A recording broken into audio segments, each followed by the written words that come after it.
நம்ம இப்போ எங்கே இருக்கோன்னு பார்த்தீங்கன்னா, பெங்களூரில் வர்த்தூர் பக்கத்தில் இருக்கோம்.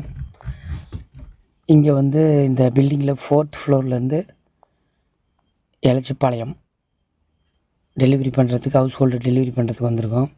கஸ்டமர் வந்து விடிகாலைல 5 மணிக்கு வர சொன்னார்.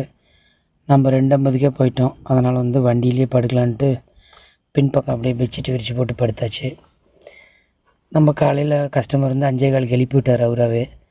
எழுப்பி விட்டதுக்கப்புறம் லிஃப்ட்டில் போகிறதா லிஃப்ட்டில் எடுத்து வர ஜாமான்லாம் எடுத்து வந்துட்டு, இந்த கட்டில் மெத்தை இதை பார்த்திங்கன்னா நம்ம படியில் ஸ்டெப்ஸில் எடுத்து வந்துட்டு திங்ஸை பூரா ஏற்றியாச்சு. இதில் பெரிய திங்ஸ்ன்னு பார்த்திங்கன்னா scooty, fridge, washing machine plus வந்து இந்த கட்டில் மெத்தை மட்டும்தான். மீதியெல்லாம் கிச்சன் ஐட்டம், துணிமணிகள் ஏற்றி வழக்கம் போல் வந்து நம்ம படுதா போட்டு ஒரு 7:30 மணிக்கு அப்படி கிளம்பியாச்சு. ஓகே நண்பர்களே, இது போல் ஷிஃப்டிங்க்கு வண்டி தேவைப்படுச்சுன்னா தகவல் கொடுங்க. நம்ம வந்து ரெகுலராக சென்னையும் போயிட்டுருக்கோம், பெங்களூரும் போயிட்டுருக்கோம்.